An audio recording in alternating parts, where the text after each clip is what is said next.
राधे राधे प्यारे साथियों, स्वागत है आपका प्रद्योत गुरुकुल में। मैं हूं प्रद्योत। आज आप सबसे चर्चा करने के लिए उपस्थित हुआ हूं। जी हां, आज रविवार है तो आज हमने चर्चा के लिए विषय चुना है आपके प्रश्नों से।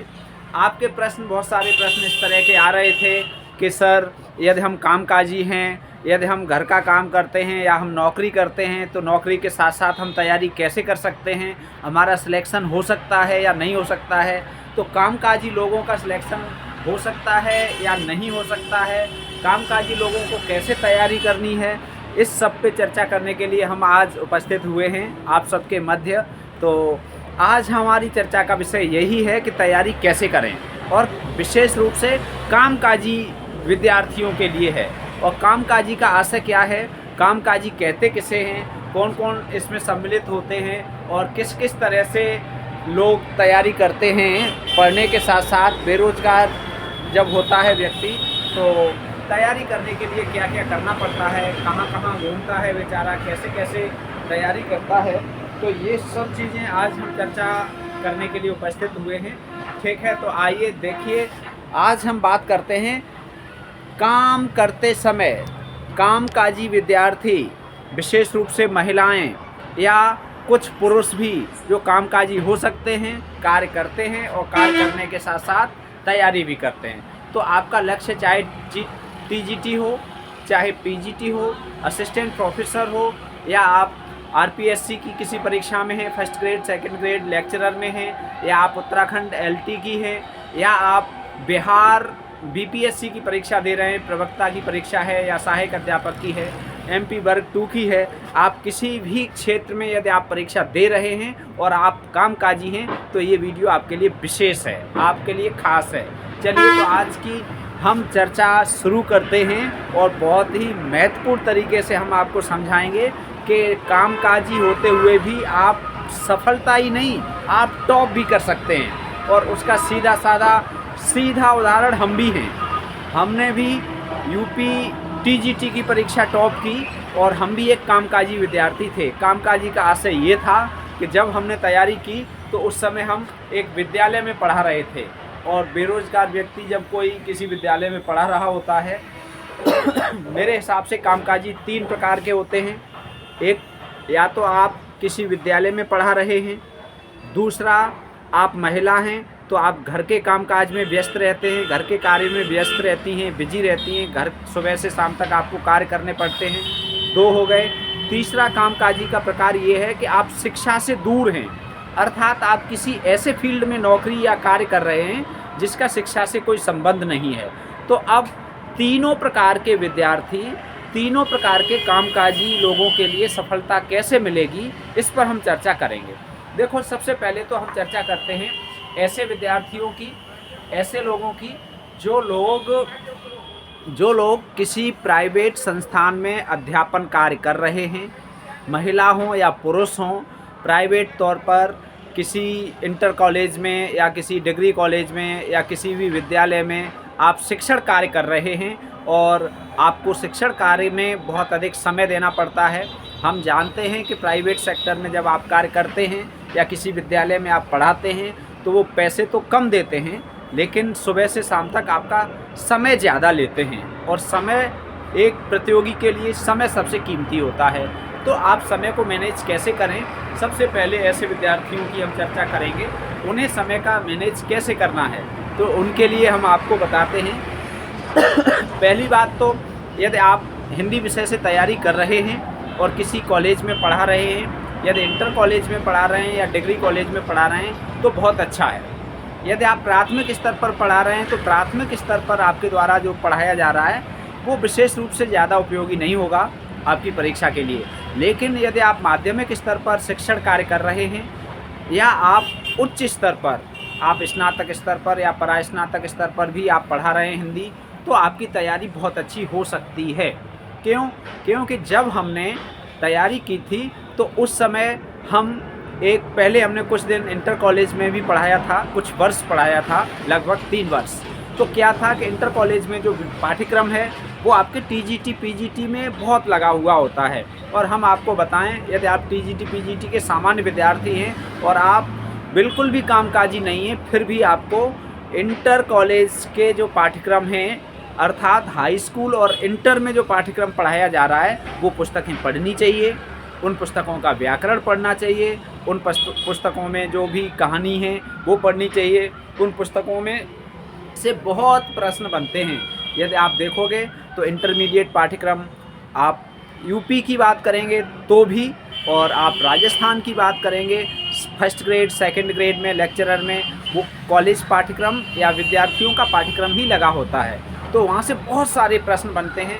तो यदि आप इंटर कॉलेज में पढ़ा रहे हैं या डिग्री कॉलेज में पढ़ा रहे हैं, तो आप हिंदी पढ़ा रहे हैं तो आप बहुत अच्छा कार्य कर रहे हैं। आप सबसे पहले सुबह जल्दी जगें, ब्रह्म मुहूर्त में। आपको जो पढ़ाना है विद्यार्थियों को वो अच्छी तरह से तैयार करें, और इतना अच्छी तरह से तैयार करें जैसे आपको कोई कवि पढ़ाने हैं। मान लीजिए तुलसीदास पढ़ाने हैं, कबीरदास पढ़ाने हैं, तो ये न सोचें कि हमें पैसा कितना मिल रहा है, कम पैसा मिल रहा है तो हम वैसा ही पढ़ाएंगे। नहीं, पैसे से तुलना शिक्षक की नहीं की जा सकती। आप अपनी तैयारी ऐसे कीजिए कि हम अपनी तैयारी कर रहे हैं। आप एक क्लास को पढ़ाने के लिए घर पे तैयारी कीजिए कम से कम 2 घंटे 3 घंटे, और आप अच्छे से उस कवि को तैयार कीजिए, उस कवि की रचनाओं को कंठस्थ कर लीजिए, उनके कथन कंठस्थ कर लीजिए, उनका जीवन परिचय कंठस्थ कर लीजिए। बिल्कुल। फिर जब आप क्लास में जाएं तो न किताब लें, न कॉपी लें, न नोट्स लें। उसके बाद आप बच्चों को खड़े होकर बोर्ड पे पढ़ाएं कि बेटा आज हम बात करेंगे तुलसीदास पर, और आप बिना किताब के जब तुलसीदास का जीवन परिचय पढ़ाएंगे, बच्चों को दिखाएंगे, बोर्ड पर लिखेंगे, और कोई भी आपके पास सहायक सामग्री नहीं होगी तो बच्चे इस बात से बच्चे भी बहुत प्रभावित होंगे कि सर बहुत अच्छा पढ़ाते हैं और बहुत योग्य हैं। और दूसरी बात, आप एक कवि को एक दिन में अच्छे से तैयार कर लेंगे। यही क्रम आप बनाएं अपनी तैयारी का। तैयारी के लिए अलग से समय नहीं देना है। एक तो ये क्रम आपका है कि आप अपने पाठ्यक्रम से, बहुत अच्छा पाठ्यक्रम है माध्यमिक का और उच्च का, यही उच्च स्तर पर पढ़ा रहे हैं उन्हें भी करना है। आपको जैसे घनानंद पढ़ाने हैं तो घनानंद का अच्छे ढंग से तैयारी करके जाइए। एक दिन एक क्लास के लिए आप कर दीजिए घनानंद के लिए, तो आपको घनानंद अच्छे से तैयार हो जाएंगे। इसी प्रकार से हिंदी साहित्य का इतिहास पाठ्यक्रम की जो भी बहुत सारी चीज़ें हैं आप तैयार कर सकते हैं, यदि आप हिंदी विषय के अध्यापक हैं तो।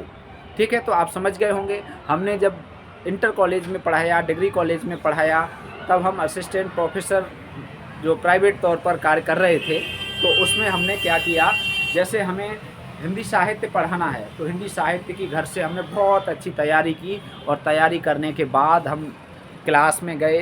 क्लास में हमने बिना किसी सहायता से, बिना किसी किताब की सहायता से, बिना किसी नोट्स की सहायता से क्लास में लेक्चर दिया, क्लास में पढ़ाया, समझाया बच्चों को, और समझाते समझाते अच्छे से अपना टॉपिक तैयार कर लिया।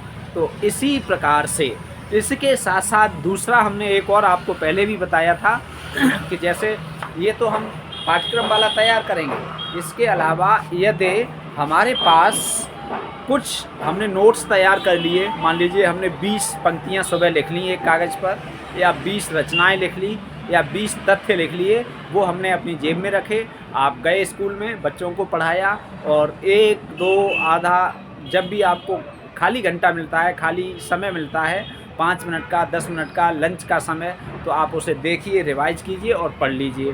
तो आप उसे कंठस्थ कर लेंगे। शाम तक आपका प्रतिदिन एक लक्ष्य बना लें और शाम तक उस लक्ष्य को पूरा करें। ये तो तैयारी हुई जो शिक्षण कार्य कर रहे हैं उनकी। अब हम बात करते हैं जो गृहिणी हैं वो कैसे तैयारी करें। अब जो महिलाएं हैं और कामकाजी हैं, अर्थात ऐसी महिलाएं जो घर का काम करती हैं, तो उनके लिए तो बहुत ही अच्छी बात है। कैसे? अपना मोबाइल चालू करें, वीडियो चालू करें, आराम से रख लें। सब्जी बनानी है, सब्जी बनती रहेगी, कम से कम कान और मस्तिष्क तो रहेगा। आपकी सब्जी में हिंदी हो जाएगी। आप आटा गूंथ रही हैं, वीडियो चलाकर रख लीजिए, आराम से सुनते रहिए, आटा आपका हिंदी में हो जाएगा। आप हिंदी में आटा खाएंगी तो हिंदी आपके खून में होगी। आपके घर परिवार, आपके हर जगह हिंदी ही हिंदी होगी, और हिंदी का ऐसा प्रभाव होगा, आपका परिवार हिंदी में हो जाएगा, आप हिंदी में हो जाएंगी। अर्थात इस तरह से यदि आप तैयारी करोगे, आप अपना काम भी करते जाइए और आप तैयारी भी करते जाइए, तो इससे अच्छा और क्या मौका हो सकता है। महिलाओं के लिए तो बहुत अच्छा अवसर है। घर का काम करते समय, कोई भी काम कर रहे हो, आप घर में पोंछा भी लगा रहे हो तो कम से कम एक स्पीकर ले लो। माइक स्पीकर आता है एक मार्केट से, 200-300 रुपये का आएगा। उसे ब्लूटूथ से कनेक्ट कीजिए, वीडियो लगा के फ़ोन रख दीजिए अलग, और वो इसकी स्पीकर की इतनी आवाज़ होगी कि वो आवाज़ आपके पूरे कमरे में, पूरे घर तक गूंजेगी। आप आराम से उसे चला कर रख सकते हो, आराम से काम करते जाओ, सुनते जाओ। कोई भी अब त्यौहार आ रहे हैं, पकवान बनाते जाओ, साथ के साथ पढ़ाई भी करते जाओ। तो पढ़ने के लिए अलग से समय, अब आप ये कहो कि घर का काम करके, अपने बच्चों को स्कूल भेज के, या घर के अन्य जो बहुत सारे कार्य हैं वो सारे करने के बाद फ्री होके पढ़ेंगे, तो फ्री होके आपको लगभग 1-2 घंटे मिल सकते हैं, 3 घंटे मिल सकते हैं, 4 घंटे मिल सकते हैं। लेकिन फ्री वाला टाइम आप निकाल कर, वो तो अच्छी बात है, उस टाइम में आप लिख कर नोट्स बनाकर पढ़ सकते हो। लेकिन जब तक आप फ्री नहीं हो रहे हो तब तक आप इसी तरह से वीडियो चलाइए और आराम से रख दीजिए और सुनते रहिए। एक बात। दूसरा तरीका जो हमने अभी अन्य पुरुषों को भी बताया, उसी तरीके में आप भी कर सकते हो। सुबह जल्दी जगिए, ब्रह्म मुहूर्त में 3 बजे 4 बजे जग जाइए। आपको जितना तैयार करना है एक दिन में, उतना एक रफ कॉपी पर लिख लीजिए। 20 रचनाएं तैयार करनी हैं, 20 पंक्तियां तैयार करनी हैं, या आपको व्याकरण में कौन सा टॉपिक करना है वो तैयार नोट की कर लीजिए। जो तैयार करना है, एक दिन का मैटर, और उसे आप जो भी कार्य करें, आप रसोई में कार्य कर रहे हैं, आप उसे थोड़ा सा अपने मस्तिष्क में याद करें, हमने सुबह क्या पढ़ा था, याद ना आए, कागज़ सामने रख लो, उधर कागज़ में देख लो, अपना काम करते जाओ, फिर कागज़ में देख लो, फिर काम करते जाओ, कॉपी में देख लो, किताब में देख लो, जहाँ भी आप देख रहे हो उसे देखते जाओ और काम करते जाओ। आपका पढ़ने के साथ साथ आपका काम भी होता जाएगा और पढ़ाई भी होती जाएगी। हमने आपको बताया, जब हम एक डिग्री कॉलेज में पढ़ाते थे, प्राइवेट पढ़ा रहे थे, उस समय बेरोज़गार थे, तो उस समय जब हम घर से निकलते थे तो एक दिन का मान लीजिए 20 रचनाएं या जो भी हमें कंटेंट तैयार करना था, हमने एक कागज़ में लिख लिया, जेब में रख लिया। हमें पैदल चलने का समय मिला 10 मिनट 20 मिनट, तो उस समय हम याद करते हुए जा रहे थे, आराम से पैदल पैदल जा रहे हैं, याद कर रहे हैं। या हम स्कूल में पहुंच गए, क्लास करने के बाद खाली क्लास है, खाली समय है, लंच है, तो हमने अपना कागज़ निकाला, उसका अभ्यास कर लिया। तो इसमें क्या है, इसमें कोई बेइज्जती की बात नहीं है। अब कोई ये कहे कि आप स्कूल में भी पढ़ते हो या आप रास्ते में पढ़ रहे हो, भाई कहने वाले तो कहेंगे। यदि आपको सफलता मिलती है तो बहुत अच्छी बात है, सफलता नहीं मिलती है, अब आप पढ़ न पाओ और असफल हो जाओ तो नहीं कहेंगे, तो जीवन ही आपका बेकार हो जाएगा। जीवन भर आपको सुनना पड़ेगा कि पढ़े होते तो नौकरी लग गई होती, तब तो पढ़े नहीं। तो भाई पढ़िए, कोई दिक्कत नहीं है, इसमें दिखावा नहीं है। दिखावे के लिए आप ऐसा करेंगे तो ज़रूर हो सकता है कि परिणाम अच्छा ना आए, लेकिन वास्तविकता में आप ऐसा करेंगे तो अच्छा परिणाम आएगा। अब तीसरा जो मैटर है, तीसरे जो प्रकार है, वो ये जो पढ़ने से संबंधित भी नहीं है, किसी स्कूल कॉलेज में भी नहीं पढ़ा रहे हैं और घर का काम भी नहीं कर रहे हैं, ऐसे महिला पुरुष जो किसी अन्य क्षेत्र में कार्य कर रहे हैं, किसी कंपनी में जॉब कर रहे हैं या किसी ऐसे स्थान पर कार्य कर रहे हैं जिसका पढ़ाई से कोई संबंध नहीं है, तो वहाँ आप अपने कार्य की, अपने स्थिति की समीक्षा कीजिए कि हम कितना समय निकाल सकते हैं और उस निकले हुए समय में से हम कितना तैयार करके और उस समय में हम पढ़ाई के लिए उपयोग कर सकते हैं। ठीक है, तो अब जैसे आपदाओं में अवसर खोजना पड़ता है। अभी पिछले वर्षों में कोरोना महामारी आई, तो कुछ लोग तो उस महामारी में क्या हुआ कि आराम से सुबह खाया पिया, सो गए, दिन भर सो रहे हैं, शाम को फिर जगे, फिर खा लिया, फिर घूमे, फिर खा लिया, फिर सो गए, इस तरह से समय निकाला। और कुछ लोगों ने क्या किया कि अब बाहर जा नहीं सकते, कहीं घूम नहीं सकते, किसी के पास नहीं जा सकते, तो क्या किया, सुबह से आराम से अपना जो भी नित्य क्रियाएं करने के बाद, योगा व्यायाम करने के बाद किताबें ली, पढ़ने को बैठ गए, आराम से पढ़े 4 घंटे 2 घंटे 4 घंटे, उसके बाद फिर थोड़ा इधर उधर घूमे, घर का 1-2 सदस्य हैं उनसे बात की, थोड़ा आराम किया, उसके बाद फिर पढ़ने को बैठ गए। तो क्या है कि इस तरह से जिन लोगों ने समय का उपयोग किया, उन्होंने कोरोना वाले समय का बहुत बड़ा सदुपयोग कर लिया, बहुत बड़ी तपस्या कर ली, बहुत बड़ी तैयारी कर ली। और जिन्हें अवकाश चाहिए कि अरे छुट्टी है, अभी परीक्षा नहीं है, इस इंतज़ार में भी कभी मत रहिए। अधिकांश लोग ये कहते हैं कि सर परीक्षा नहीं है, कब परीक्षा होगी। परीक्षा जब भी हो, फॉर्म भर गए हैं आपके, तो परीक्षा होगी ही होगी। और परीक्षा चाहे कभी भी हो, परीक्षा यदि 1 महीने में 2 महीने में हो जाए और आपका चयन न हो पाए तो फिर परीक्षा किस काम की रहेगी? किसी काम की नहीं रहेगी। इसलिए परीक्षा चाहे कभी भी हो, आप परीक्षा से पहले पाठ्यक्रम को 1 बार, 2 बार, 4 बार, 10 बार इतना पढ़ लीजिए, इतना अच्छे से तैयार कर लीजिए कि कन्फ्यूजन के लिए कोई चीज़ न बचे। परीक्षा के समय आपको किसी भी प्रकार का डाउट न हो। आप परीक्षा से पहले प्रत्येक पार्ट का, प्रत्येक भाग का अच्छी तरह से 1-1, 2-2, 4-4 बार रिवीजन कर चुके हों, जिससे कि परीक्षा में आप किसी भी प्रकार का धोखा न खा जाएँ। तो अति आत्मविश्वास में भी नहीं चला जाना है कि भाई हमारी तो तैयारी हो गई। आप कभी भी पूर्ण तैयारी नहीं कर सकते, पूर्ण ज्ञान प्राप्त नहीं कर सकते, कोई भी सर्वज्ञ नहीं हो सकता है। आप जितना अधिक पढ़ेंगे उतना ही आपके मन में, आपके मस्तिष्क में ये विचार आएगा कि अरे! हमने तो बहुत कम सीखा है, हमने तो बहुत कम सीखा है, अरे! अभी तो हम बहुत कुछ सीख सकते हैं। और यही स्थिति है, इसीलिए तो तुलसीदास अपने आप को अज्ञानी कहते हैं, इसीलिए तो सूरदास कहते हैं कि मैं कुछ नहीं जानता हूँ, मैं तो मूढ़ हूँ। जो विद्वान हुए हैं वो अपने आप को इसलिए ही कहते हैं क्योंकि आप पूरे जीवन भर पढ़ेंगे फिर भी बहुत कम हिस्सा, जितना पढ़ाई का हिस्सा हो सकता है, जितना ज्ञान का हिस्सा हो सकता है, उसका 1/1000 लाख करोड़ गुना इतना भी नहीं सीख सकते।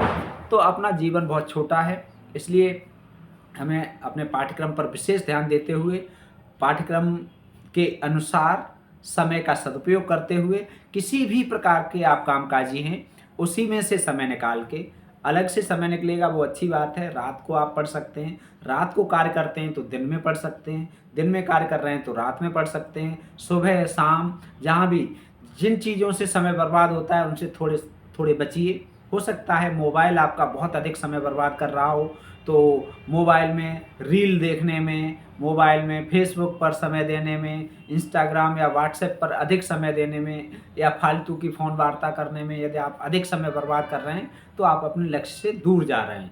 तो कोशिश कीजिए, आवश्यक है वहाँ तो आपको करना ही है, लेकिन अनावश्यक रूप से रील देखने में या अनावश्यक रूप से फेसबुक चलाने में, इंस्टाग्राम चलाने में आप अपने समय, ऊर्जा, इन सब चीज़ों का क्या कर रहे हैं? लॉस कर रहे हैं, हानि कर रहे हैं, अपना खुद का अहित कर रहे हैं, अपने हाथों से अपने पैरों में कुल्हाड़ी मार रहे हैं। तो आप जो समय आपका है, जो कार्य कर रहे हैं, उसी कार्य के साथ-साथ चलिए, उसी कार्य को आनंद से कीजिए और साथ ही साथ अपनी पढ़ाई भी कीजिए। तो हमें विश्वास है कि इस तरह से यदि आप अपनी पढ़ाई करेंगे, मैंने भी ऐसे ही की थी।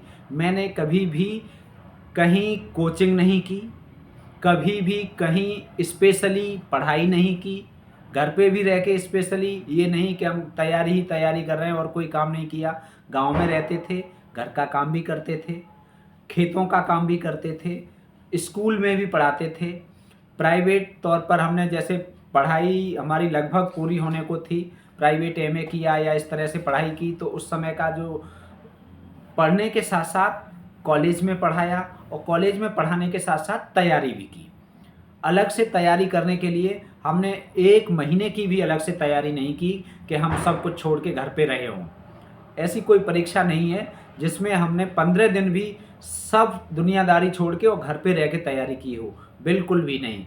जहाँ जॉब कर रहे थे, जहाँ पढ़ाने जा रहे थे, जैसे कल आप लोग कह रहे थे कि ये बाबा जी कौन हैं, तो वो बाबा जी हम प्राइवेट सेक्टर में जब पढ़ा रहे थे, हमने एमएड कर लिया था, हमारा नेट हो गया था, जेआरएफ भी हो गया था, तो वो बाबा जी डॉक्टर सत्यप्रकाश शर्मा जी उनका नाम था। वो उनके कई कॉलेज थे, श्री भगवान शिव महाविद्यालय उमेदपुर एटा में है। तो सत्यप्रकाश शर्मा जी के यहाँ हमने बीटीसी और बीएड विभाग में विभागाध्यक्ष के रूप में कार्य किया था। तो उन्होंने हमारी योग्यता को परखा था, उन्होंने बहुत प्रेम दिया था, उन्होंने बहुत सहयोग किया था। और बेरोजगारी में जब बेरोजगार व्यक्ति को कोई सहयोग करता है, आपका कोई सहयोग कर रहा है, तो जब आप जॉब में हों, जब आप ऊंचे पद पर पहुंच जाएं या जब आप सफल हो जाएं, तो उस व्यक्ति के द्वारा जो आपके साथ उपकार किया गया है उसे न भूलें। तो उनका बहुत सारा प्रेम मिला, बहुत सारा आशीर्वाद मिला। बेरोजगारी में उन्होंने हमें सहयोग किया, हमें नौकरी दी, पैसा भी अच्छा दिया नौकरी के साथ साथ। तो ऐसे महापुरुष थे वो बाबा जी, आज के समय में इतना कोई नहीं करता। आज के समय में इतना सहयोग करने वाले, इतना प्रेम करने वाले कोई नहीं मिलते।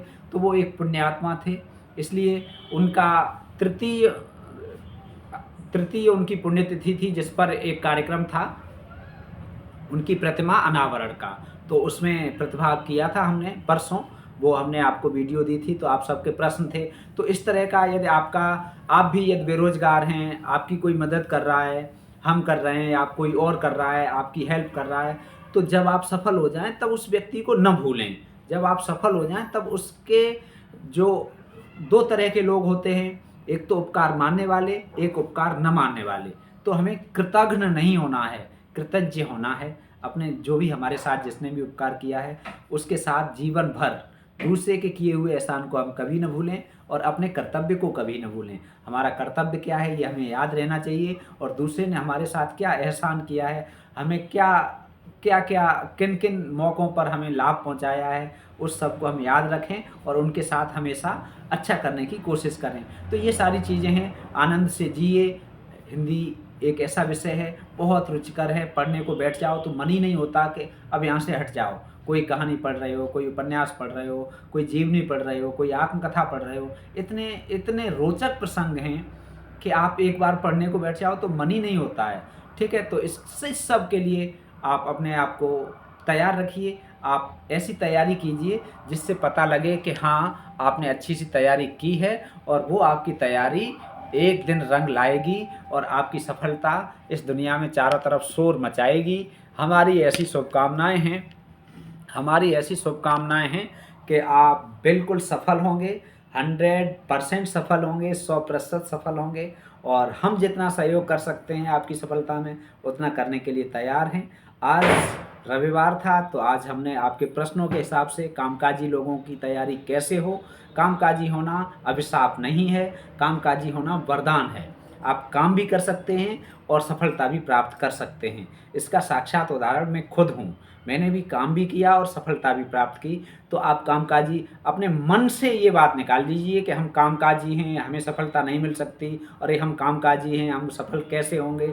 यदि इस तरह की मानसिकता है तो आपको सफलता नहीं मिलेगी। आप अपने काम का आनंद लीजिए और पढ़ाई का भी आनंद लीजिए। काम के साथ साथ पढ़िए, 100% सफलता मिलेगी। आज की डेट लिख लो, डायरी पर नोट कर लो, पीके सर ने क्या कहा था। आनंद के साथ आप तैयारी कीजिए। जो भी काम कर रहे हैं, गृहिणी हैं तो अपना घर का काम कीजिए खुशी खुशी, और साथ ही साथ आप पढ़ाई भी कीजिए। काम के साथ साथ पढ़ाई कीजिए, समय निकालकर 2-4 घंटे जो भी निकलता है उसमें भी पढ़ाई कीजिए। बिल्कुल सफलता मिलेगी, कोई रोक नहीं सकता है। ठीक है, तो कामकाजी होना क्या है? अभिशाप नहीं है, वरदान है। कामकाजी सफलता के लिए क्या है? एक वरदान, और इस वरदान को आप बिल्कुल प्राप्त कीजिए और सफल होइए। फिर मिलते हैं किसी क्लास में, तब तक आप सबके लिए राधे राधे।